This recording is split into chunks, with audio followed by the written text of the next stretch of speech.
नमस्कार। देश नहीं झुकने देंगे में बहुत बहुत स्वागत आप सभी का। मैं हूं आपके साथ अमन चोपड़ा। देश नहीं झुकने देंगे में आज की कवर स्टोरी सबसे पहले जो हम आपको दिखाने जा रहे हैं उसमें एक ब्रेकिंग न्यूज है। नेपाल में सोशल मीडिया के लिए सुलगा नेपाल। बड़ी खबर यह आ रही है कि वहां पर शूट एट साइट के ऑर्डर दे दिए गए हैं। देखते ही गोली मारने के आदेश वहां पर दे दिए गए हैं। यह बड़ी खबर इस वक्त नेपाल से मिल रही है। हालांकि सोशल मीडिया के बैन को लेकर जो बवाल वहां पर शुरू हुआ उसके बाद हालात बहुत ज्यादा बेकाबू हुए, लेकिन अब यह बड़ी खबर आ रही है कि सरकार ने बहुत बड़ा ऑर्डर दे दिया है। देखते ही गोली मारने के आदेश दे दिए गए हैं। नेपाल में जबरदस्त आंदोलन हुआ, वहां पर सोशल मीडिया को बैन किया गया। नेपाल की जो केपी शर्मा ओली सरकार है उसके बाद कहा गया कि जेनजी जो है सो कॉल्ड वहां पर वो वहां का युवा सड़कों पर आया, संसद के अंदर घुस गया, बवाल हो गया। लेकिन इसी बीच अब यह खबर आ रही है शूट एट साइट के ऑर्डर। देखते ही गोली मारने के आदेश दे दिए गए हैं। मतलब दुनिया के लिए सबसे बड़ी खबर नेपाल में हुए। आप कह सकते हैं ये दुनिया का पहला जेनजी आंदोलन, दुनिया का पहला, जिसमें आज 18 युवा प्रदर्शनकारियों की मौत भी हो गई है। 18 लोगों की मौत की खबर है। देखते ही गोली मारने के आदेश हैं। खबर है कि सैकड़ों लोग इसमें जख्मी हैं। नेपाल में सोशल मीडिया बैन से होते हुए भ्रष्टाचार विरोध तक पहुंचे इस आंदोलन में आज 12,000, ये देखिए आप तस्वीरें, ये ड्रोन शॉट्स हैं, आप देख पा रहे होंगे। जहां तक नजर जा रही है वहां तक ये पूरे नेपाल में यहां का जो युवा, एक मिनट मुझे हटाइए स्क्रीन से, ब्रेकिंग के साथ इन तस्वीरों को रखिए, मुझे हटाइए एक मिनट।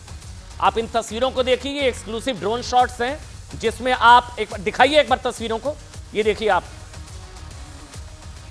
और एक और बड़ी खबर आ रही है, नेपाल के गृहमंत्री ने इस्तीफे की पेशकश कर दी है। बड़ी खबर है, नेपाल के गृहमंत्री ने इस्तीफे की पेशकश कर दी है। देखते ही गोली मारने के आदेश दे दिए गए हैं।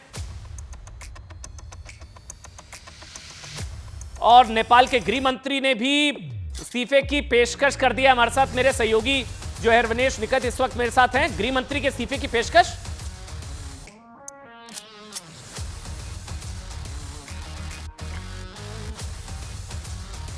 नेपाल के गृहमंत्री ने इस्तीफे की पेशकश कर दी है। वहां पर देखते ही गोली मारने के आदेश दे दिए गए हैं। हालात वहां पर बेकाबू हो गए हैं। 18 लोगों की मौत हो गई है। सेना को वहां पर उतारा गया। सेना ने प्रदर्शनकारियों को रोकने के लिए कई राउंड वहां पर फायरिंग की। इस फायरिंग में अब तक 18 प्रदर्शनकारियों की मौत की खबर है। नेपाल की मीडिया के मुताबिक जेन जी के उग्र प्रदर्शन को देखते हुए नेपाल की संसद भवन, राष्ट्रपति निवास, प्रधानमंत्री निवास समेत महत्वपूर्ण जगहों पर कर्फ्यू लगा दिया गया है। सेना को उतार दिया गया। ये लोग संसद के अंदर घुस गए। और अब जो खबर इस वक्त मुझे मिल रही है वो शूट एट साइट, देखते ही गोली मारने के आदेश दे दिए गए हैं। यानी कि शूट एट साइट के ऑर्डर नेपाल में। वैसे नेपाल को चीन बनाने पर तुले जो प्रधानमंत्री हैं वहां के केपी शर्मा ओली, मैं बार बार कह रहा हूं, तस्वीरें आप देख रहे हैं, वो बुरी तरह से फंस चुके हैं। उनके तुगलकी फैसलों के खिलाफ वहां की जनता सड़कों पर है। ये अब आप तस्वीरें देख पा रहे होंगे, ये ड्रोन शॉट्स हैं। जहां तक नजर जा रही है, कहा जा रहा है ये जेनजी है, मतलब वहां के जो यूथ है, जो युवा है, वो सोशल मीडिया बैन के खिलाफ सड़कों पर उतरी। आंदोलन या अराजकता, तख्ता पलट का रास्ता, मीडिया पर प्रतिबंध के एक फैसले ने दुनिया में पहला जेनजी आंदोलन खड़ा कर दिया है।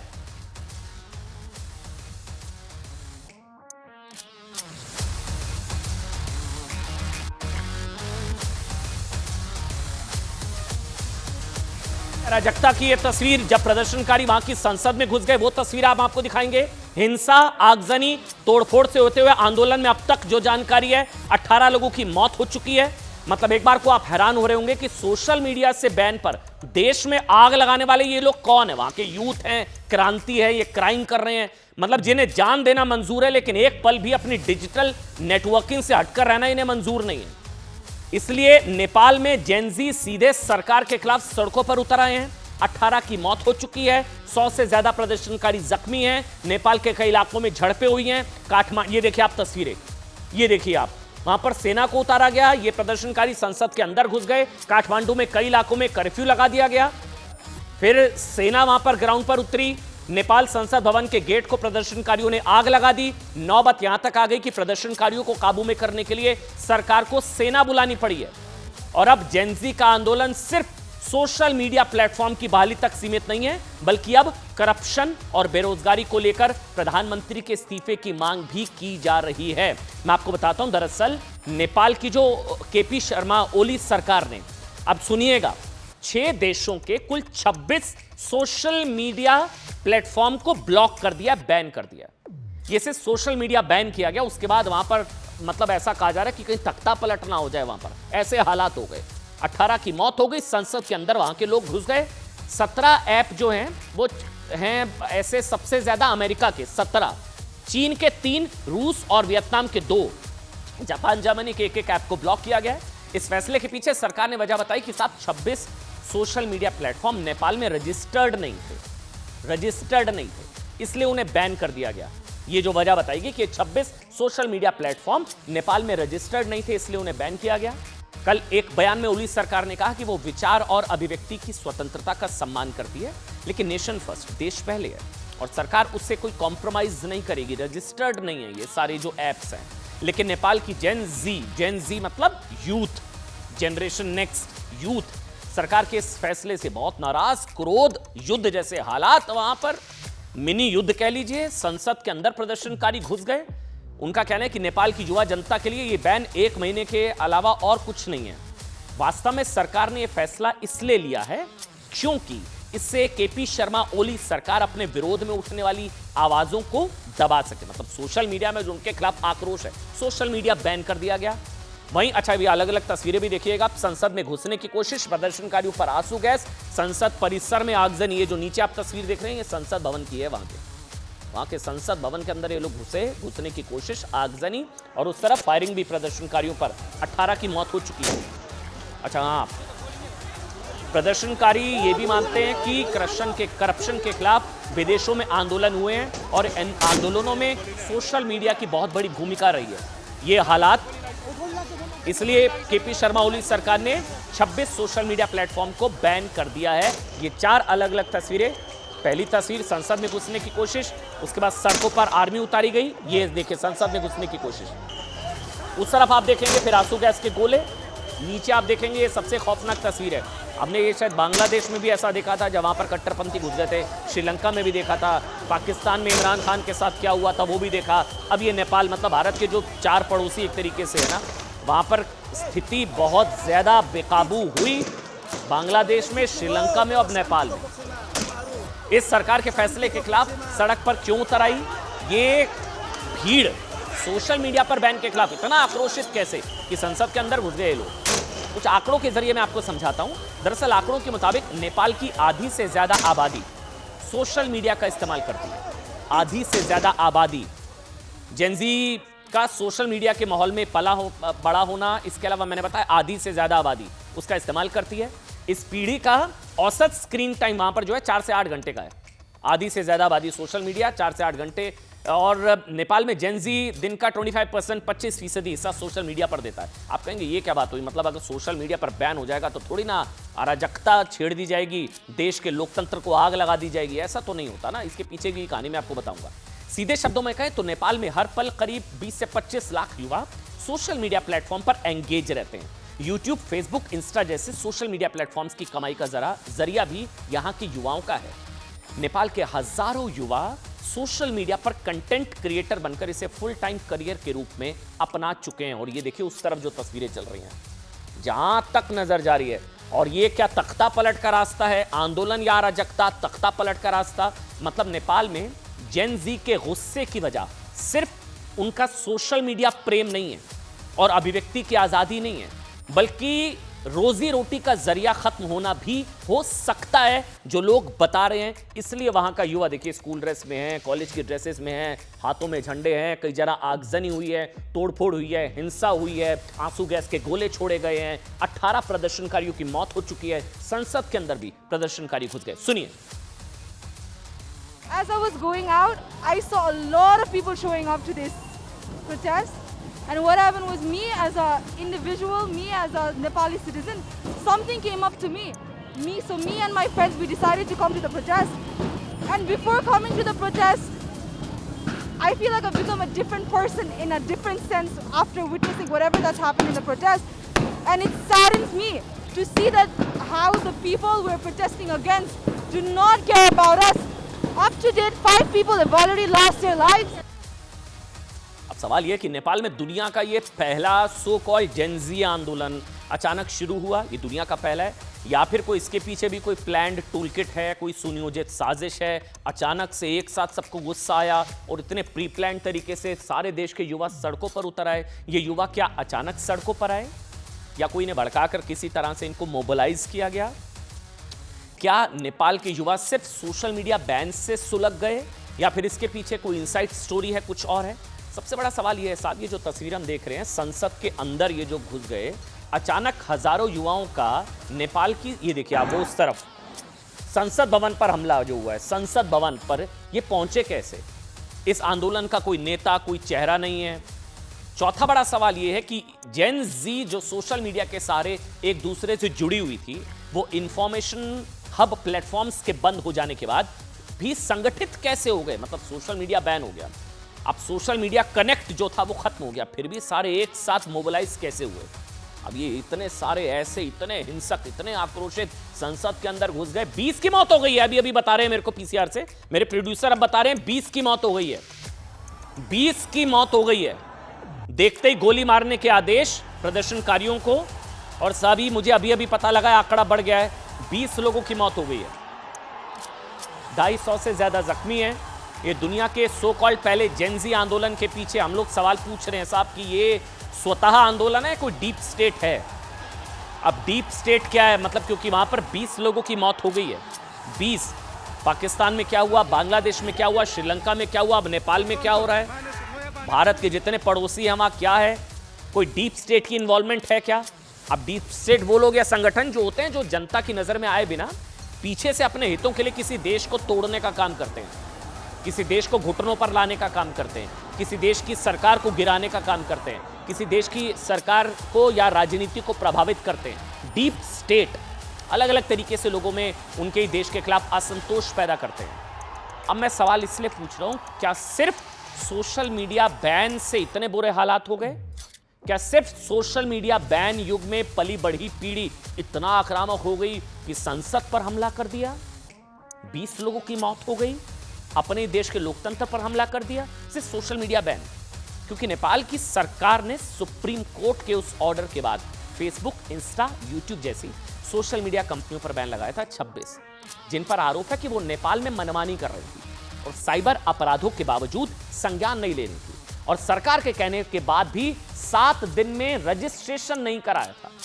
इसलिए हैरानी यह है कि साहब, जब जहां युवाओं को सोशल मीडिया कंपनियों के खिलाफ सरकार का साथ देना चाहिए था, वही युवा अपने देश की संसद में सोशल मीडिया कंपनियों के साथ खड़े हो गए, संसद पर हमला हो गया।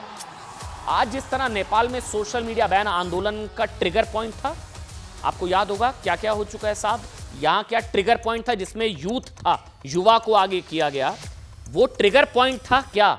Social media ban. उसी तरह श्रीलंका में करप्शन के खिलाफ आंदोलन शुरू हुआ था, श्रीलंका में भी याद है, उसमें भी छात्रों यानी कि जेन जी की इंपॉर्टेंट भूमिका थी। कुछ कॉमन चीजें हैं, नेपाल, श्रीलंका, बांग्लादेश, पाकिस्तान। बांग्लादेश में तो आप भूले नहीं होंगे, 5 अगस्त 2024 को तख्ता पलट हो गया था, वहां पर भी छात्रों ने प्रधानमंत्री निवास पर हमला कर दिया था। कहा गया फिर वो कट्टरपंथी थे, पीछे से कौन उनको बीएनपी का समर्थन था, आगे आगे छात्र। उनका ये मानना था साहब कि शेख हसीना चुनावों में फर्जीवाड़ा करके चुनाव जीती, वो वहां का ट्रिगर पॉइंट वो था। श्रीलंका में कोई रिजर्वेशन ट्रिगर पॉइंट था, नेपाल में सोशल मीडिया ट्रिगर पॉइंट था, पाकिस्तानी सेना ने इमरान सरकार को शासन से हटाया था, इमरान के साथ क्या हुआ था वहां पर हर कोई जानता है। इन सारे आंदोलनों में एक चीज कॉमन है, वो है सोशल मीडिया, जिसने युवाओं को जोड़ा, संगठित किया, टूल किट एक्टिव की, आंदोलन की आग की तरह फैला दिया। इसलिए नेपाल, बांग्लादेश, श्रीलंका, पाकिस्तान, भारत के पड़ोस में क्या सोशल मीडिया कंपनियां अब इतनी ताकतवर हो गई हैं कि वो किसी भी देश में सत्ता को चुनौती देने का जरिया बन सकती हैं। क्योंकि सोशल मीडिया ने लोगों को अपनी बात रखने का प्लेटफॉर्म जरूर दिया, लेकिन इसके खतरे भी हैं। जैसे श्रीलंका और बांग्लादेश की जेन जी को पता भी नहीं चला कि वो सोशल मीडिया पर फर्जी खबरों को सच मानने लगी, झूठी मनगढ़ंत कहानियों पर भरोसा करने लगी। नेपाल, बांग्लादेश, श्रीलंका की घटनाओं से साहब मुझे लगता है भारत को भी सावधान रहने की जरूरत है, क्योंकि भारत में भी कई मौकों पर इस तरह का आंदोलन खड़ा करने की कोशिश की गई है, जहां सड़कों पर हिंसा हुई, देश विरोधी नारेबाजी हुई, भारत को तोड़ने की साजिश की नारेबाजी हुई। भारत की, याद है आपको चिकन नेक असम को काटने की बात हुई, सीए, एनआरसी, कथित किसान, वो सारी चीजें कई बार हुई है। इसलिए जो इन 4 देशों में हुआ वो भारत के लिए भी खतरे की घंटी के तौर पर देखा जा सकता है। आगे बढ़ेंगे। आज की दूसरी बड़ी खबर, कट्टर पत्थर, एक और हिंदू त्योहार फिर से निकले पत्थरमार। अब बात इसकी।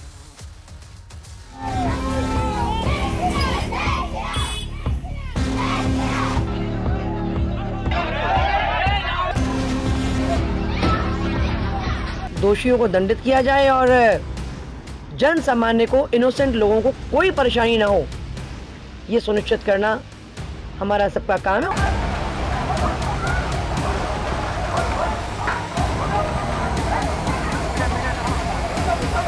जो लोग इसमें इन्वॉल्व हैं, पुलिस ने उनमें से 7 लोगों को पुलिस ने गिरफ्तार किया है और उनके खिलाफ FIR किया है। गणेश को अपमान किया, प्रोसेशन में बाधा डाला, उसको तुरंत ही अरेस्ट करना, कार्रवाई करना, नहीं तो ऐसे एक माहौल है कर्नाटक में, हम बच नहीं सकते।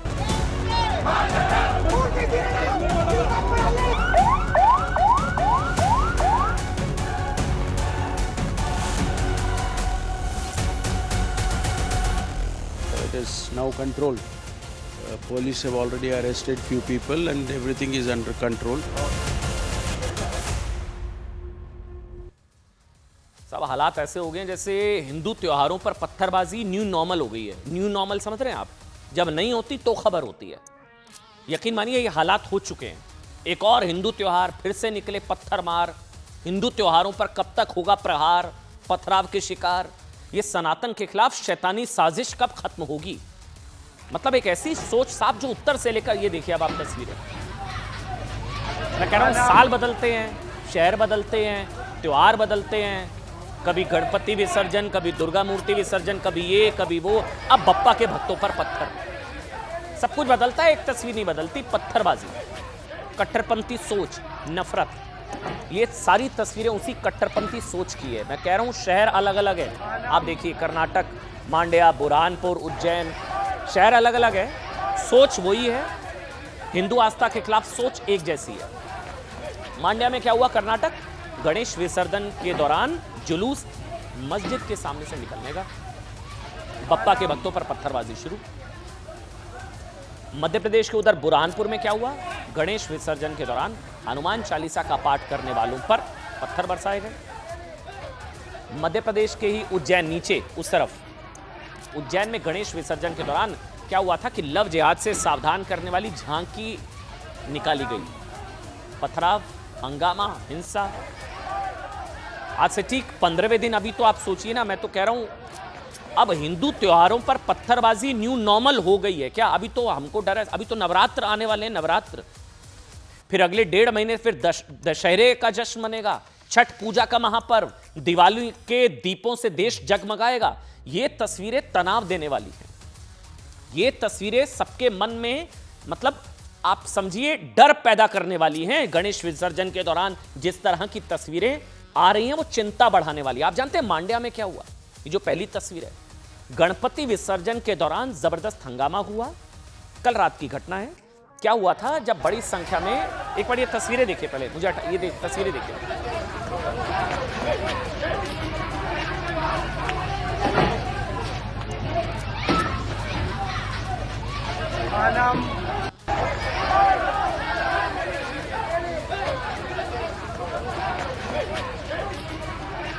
ये इलाका जो है ये राम रहीम नगर है। इलाके का नाम राम रहीम नगर। वहां पर एक मस्जिद के सामने बप्पा के भक्त गुजर रहे थे, जुलूस था, तभी कुछ लोगों ने जुलूस पर पत्थरबाजी शुरू कर दिया। ऐसा आरोप है कि मस्जिद के अंदर से गणपति विसर्जन जुलूस पर बप्पा के भक्तों पर, बप्पा पर पथराव हुआ। जवाब में जुलूस में शामिल फिर लोगों ने भी जवाब दिया, फिर टकराव हो गया। कुछ ही देर में दोनों पक्षों की तरफ से पथराव शुरू हो गया। इस दौरान दुकानों, वाहनों को भी निशाना बनाया गया। पुलिस, अर्धसैनिक बल वहां पर आए। रात भर कार्रवाई के दौरान कई लोगों को अरेस्ट किया गया। हालात को सामान्य करने के लिए इलाके में BNS की धारा 163 यानी कि IPC की धारा 144 लागू कर दी गई। गणेश विसर्जन जुलूस पर हुए पथराव के विरोध में आज बड़ी संख्या में हिंदू संगठन के लोग सड़कों पर उतरे, बड़ी संख्या में। ये देखिए आप, इस तरफ और इस तरफ अपना विरोध दर्ज कराया। यहां पर पत्थरबाजी हुई थी। प्रदर्शन में शामिल लोगों की इनकी मांग थी कि जुलूस पर पथराव करने वालों को गिरफ्तार किया जाए, उन पर कड़ी कार्रवाई हो। पथराव के विरोध में हिंदुवादी संगठन के लोगों ने जमकर हंगामा किया। यहां पर भी पुलिस से नोकझोंक हो गई। हालात को काबू में करने के लिए पुलिस ने यहां पर भी लाठियां भांज दी। विरोध कर रहे लोगों को दौड़ा दौड़ा कर पीटा। पहले यहां पर पत्थर पड़े, जब इस घटना के विरोध में हिंदुवादी संगठन सड़कों पर उतरे, कार्रवाई करो, तो यहां पर भी उन पर लाठियां भांजी गई। अच्छा, मैं कह रहा हूं ना, ये सिर्फ मांड्या में नहीं, कुछ और जगहों पर भी गणपति विसर्जन, गणेश विसर्जन के दौरान ऐसी घटनाएं हुई। कर्नाटक के गृह मंत्री कह रहे हैं कि सभी जगहों पर हालात अब कंट्रोल में हैं, आरोपियों पर कार्रवाई का भरोसा दे रहे हैं। बीजेपी कह रही है साहब कि कर्नाटक में कांग्रेस की सरकार हिंदुओं का दमन कर रही है। ऐसा पहली बार नहीं हुआ है, पिछली बार भी कांग्रेस सरकार में हिंदू त्योहार के मौके पर ऐसी घटनाएं होती रही हैं। सुनिए। Police have already arrested few people and everything is under control. They have also kept Section 144 also. Everything under control. We have taken all the necessary steps. Whatever is necessary, the police has taken those steps. कई लोग पत्थर फेंके and हमारा ध्वज को अपमान किया, गणेश को अपमान किया। सरकार हिंदुओं को दमन करने का, हिंदू भावनाओं को दमन करने का काम कर्नाटक में कर रहा है। हमारा भावना बचते नखते, हमारा श्रद्धा का ऊपर इतना बड़ा प्रहार हो रहा है। ये सब सिद्धरामैया का सरकार में हो रहा है। पिछले सरकार 2013 से 17 तक तभी हुआ, अभी भी वही हो रही है। हिंदुओं को रक्षा नहीं है। इसके अलावा अलग अलग तस्वीरें हैं। बुरहानपुर और उज्जैन में गणेश विसर्जन के दौरान जबरदस्त हंगामा हुआ।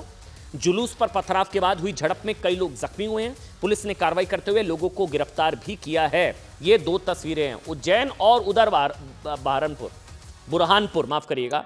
ये जो पहली तस्वीर मध्य प्रदेश के उज्जैन की, जो इस तरफ आप देख रहे हैं, 3 दिन पहले गणेश विसर्जन जुलूस में यहां पर क्या था, लव जिहाद के खिलाफ, मतलब एक थीम थी कि लव जिहाद के खिलाफ ये झांकी निकाली जा रही थी। लव जिहाद, झांकी में लव जिहाद से सावधान रहने की बात की गई।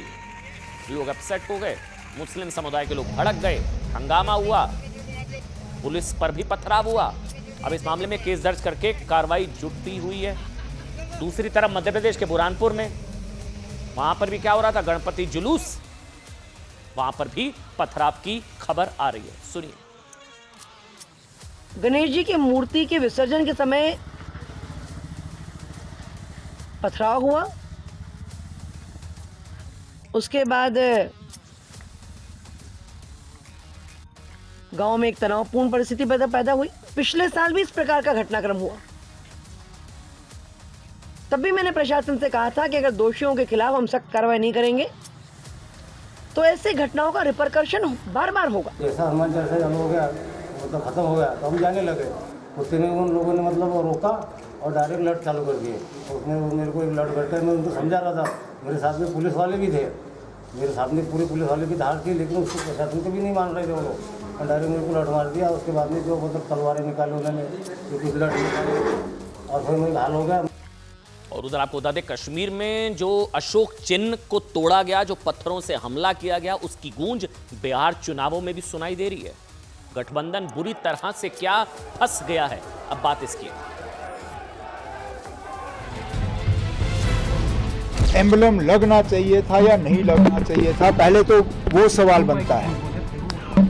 मैंने अभी तक किसी भी मजहबी दायरे में, किसी भी फंक्शन में इस तरह का एम्बलम का इस्तेमाल होते हुए नहीं देखा। किसी भी मुसलमान के लिए काबिल बर्दाश्त नहीं है बिल्कुल। तो ऐसे में जो कल वहाँ हुआ, देखिए पहले भी कई सरकारों ने सब फालतू की चीज़ें जो है ना, कौन क्या कह रहा नहीं कर रहा है, जिसने किया है उस पर कार्रवाई होनी चाहिए। इसमें आरजेडी और कांग्रेस का क्या लेना देना। सांप्रदायिकता के आधार पे जो धर्म के जो अपने आप को गुरु कहते हैं, वो इस तरह की जब कुछ ऐसा करते हैं तो वो और भी दुर्भाग्य की बात है, क्योंकि कोई भी धर्म आपको इस तरह की हरकत करना नहीं सिखाता। हर धर्म आपको यही सिखाता है कि देश में एकजुटता रहनी चाहिए। राष्ट्र का प्रतीक अशोक स्तंभ को जिस तरह अपमानित करने का काम कश्मीर में किया और महागठबंधन के लोगों ने ये कहा कि ये मामूली बात है, ये अत्यंत ही दुर्भाग्यपूर्ण है।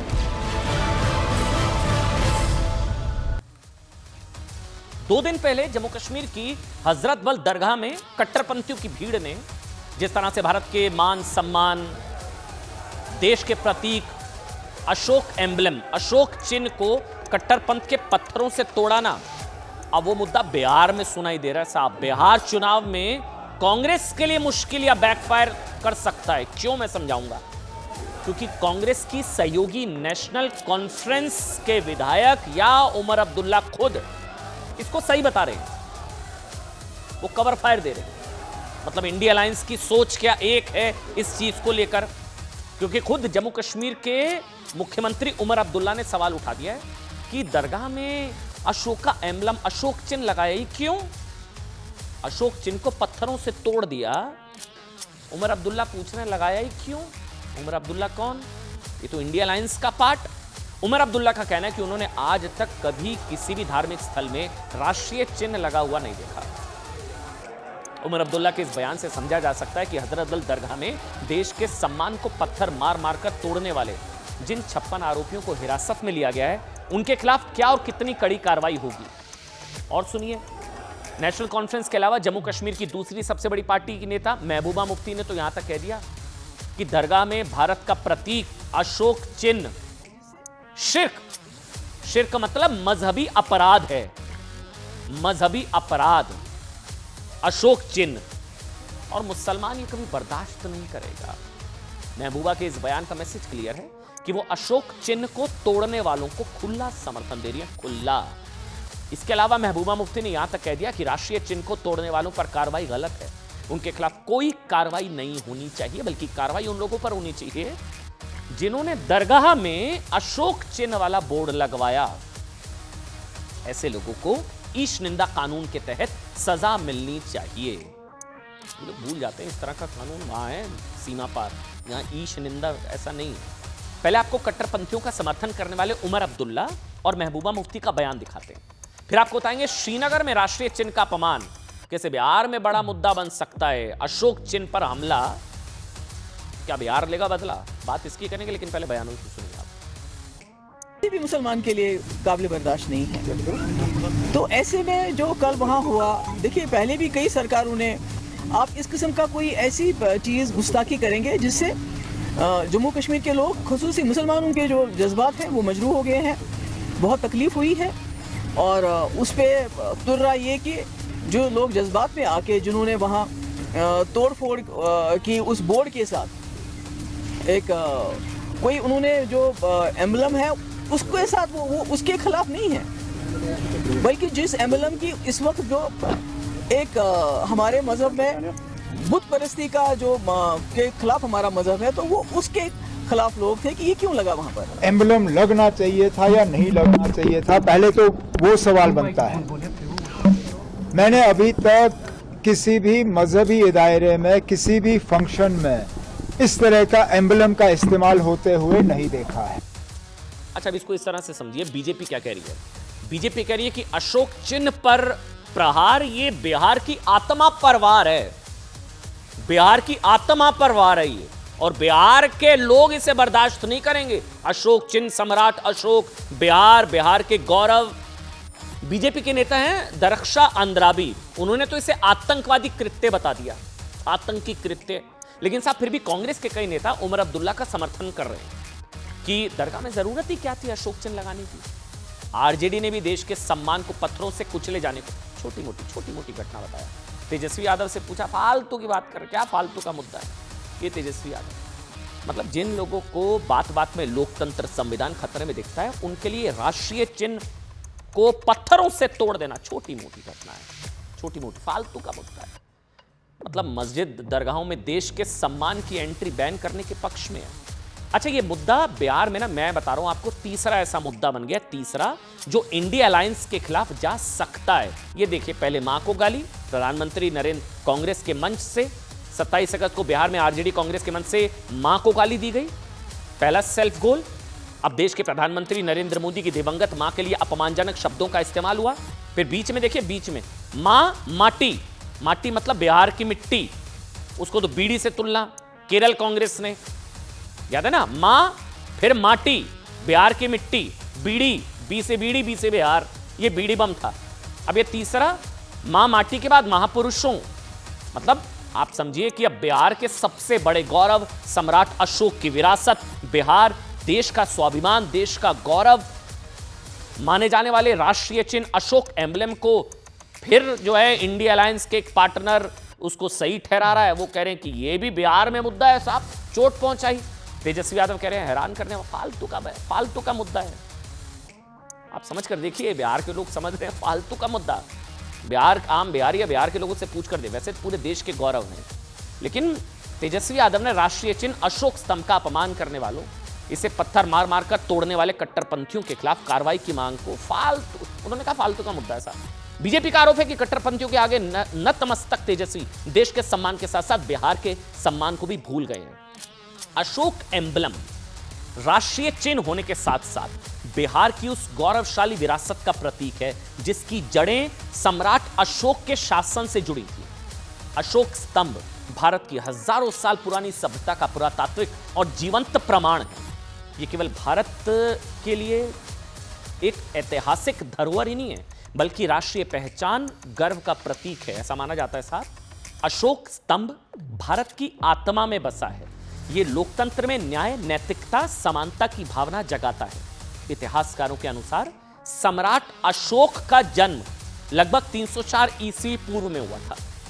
उनका जन्म स्थान मौर्य साम्राज्य की राजधानी पाटलिपुत्र में हुआ था। बीजेपी इसलिए तो मुद्दा बना रही है साहब, बिहार लेगा बदला।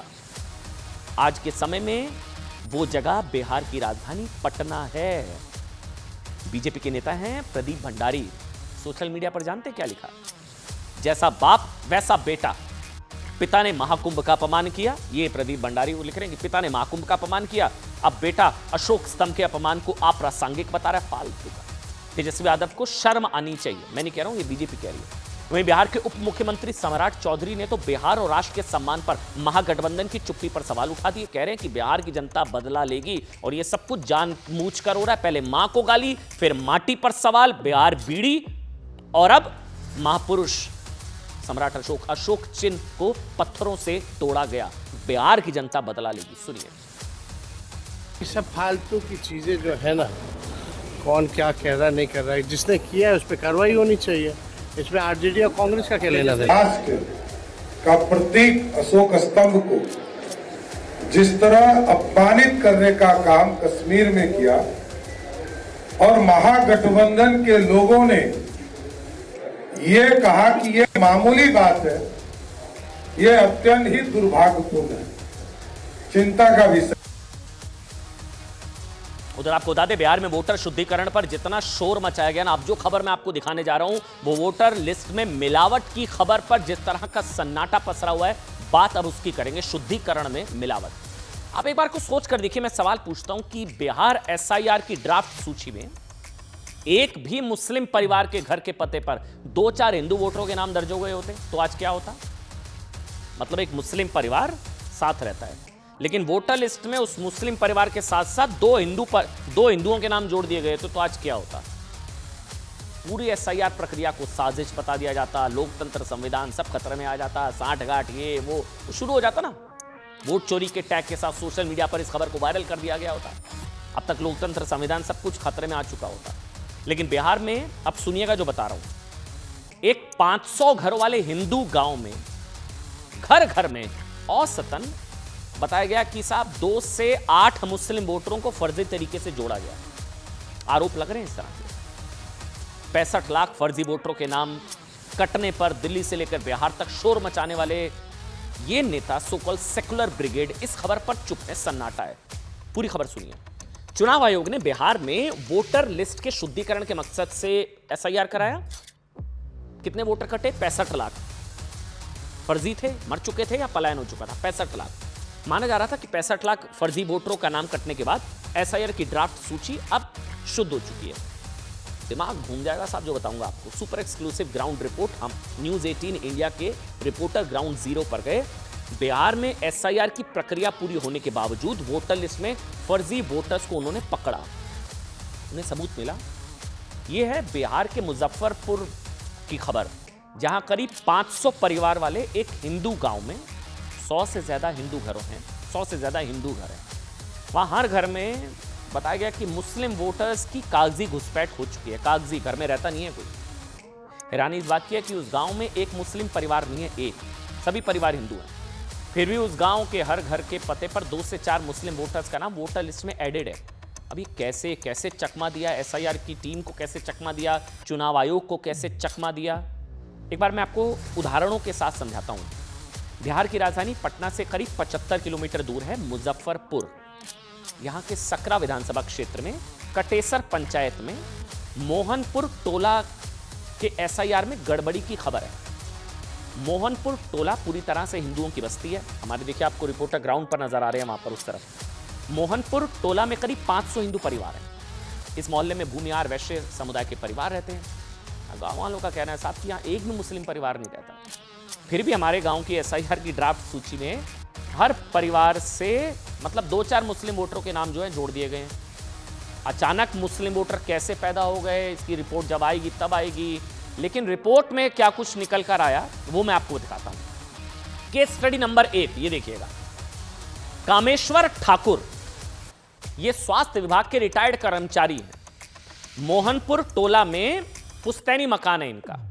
परिवार में 6 सदस्य हैं, सभी गांव में रहते हैं। इनके नाम वोटर लिस्ट में भी शामिल हैं, लेकिन एसआईआर की ड्राफ्ट सूची में इनके घर के पते पर 2 मुस्लिम वोटर का नाम ऐड कर दिया गया।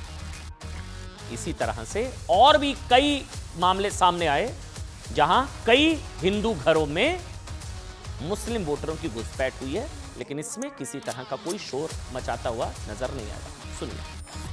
हम 6 आदमी ऑलरेडी हैं, 2 मोहम्मदन जो जुट गया है, ये तो कोई साजिश ही किया है। विशेष हम क्या कर सकते हैं, जबकि वोटर लिस्ट तो अभी डिजिटलाइजेशन का समय आ गया है। जब वोटर लिस्ट में नाम चेक किया गया तो हम पाए कि जी भाई 2 आदमी कैसे इसमें लिस्ट देखा गया तो उसमें 5 आदमी के बदला 9 आदमी जुटा हुआ है। सब मुस्लिम परिवार है। मुस्लिम तो यहाँ है नहीं, मोहनपुर मुस्लिम एक घर भी नहीं है। कैसे मतलब 4 गो कैसे मुस्लिम जुट गया। दिलीप ठाकुर है, एक भौजाई है, पुतो है, भतीजा है, 5 गो प्रिंस कुमार, मैथु ठाकुर, दिलीप ठाकुर और 4 और लोगों का नाम जोड़ दिया गया। 4 गो का नाम जोड़ दिया। इसका जानकारी हमको मिला है जो मतलब 8 आदमी का वोटर लिस्ट जोड़ा गया है। और हमारे चचा लगते हैं, ताजपुर में अपना रहते हैं, यहाँ अपना भाड़ा ऊपर रहते हैं। दूसरा आदमी रहता है अपना, और वो अपना डेरा पर मतलब ताजपुर में रहते हैं, बैंक का अपना कलेक्शन करते हैं। ऐसे विशेष आप 6-7 गो की 8 गो है। हाँ, अब हमको भूमिहार ब्राह्मण परिवार में हर एक परिवार में 5 गो, 7 गो, 3 गो, 4 गो, एक भी घर बचा हुआ नहीं। आपको बता दें 7 दिन पहले राहुल गांधी ने क्या बताया था, याद है? कि चुनाव आयोग के खिलाफ एटम बम के बाद वो हाइड्रोजन बम फोड़ने वाले हैं। अब राहुल गांधी पर कैसे एटम बम, कह लीजिए हाइड्रोजन बम फटा है ना, अब बात उसकी करेंगे।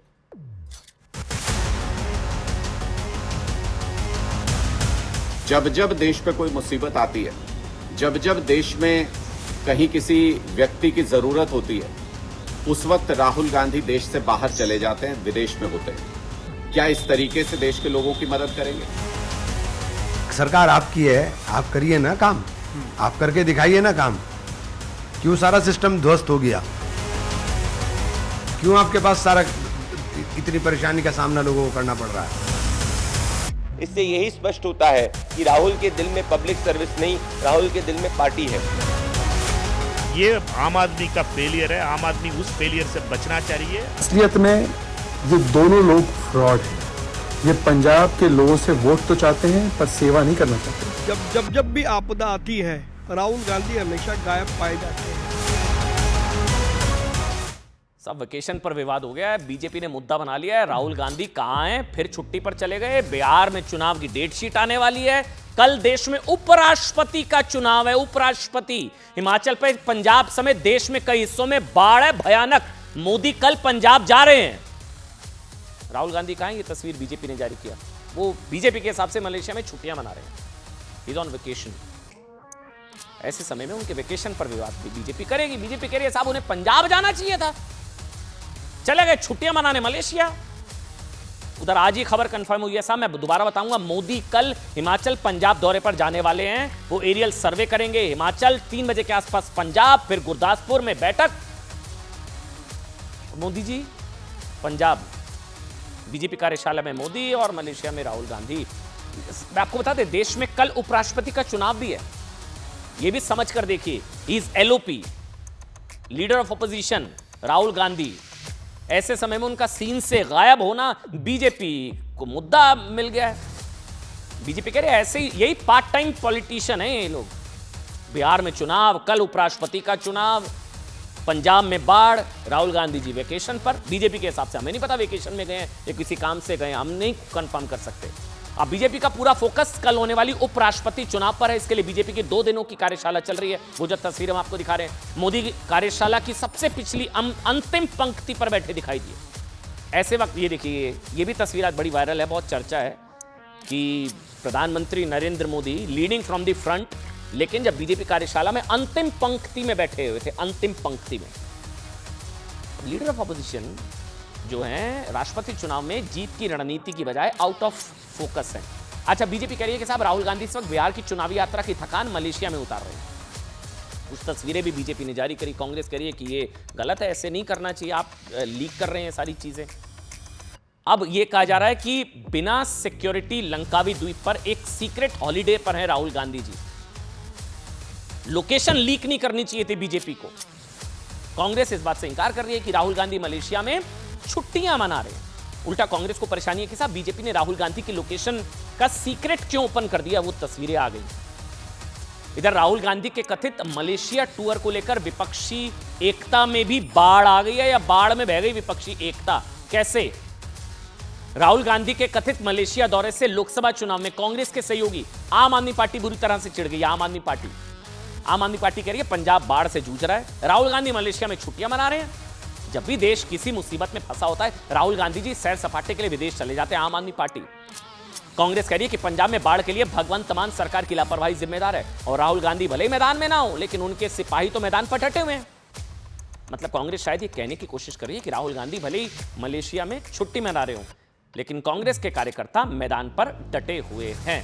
कांग्रेस वर्सेस आम आदमी पार्टी इस मुद्दे को लेकर।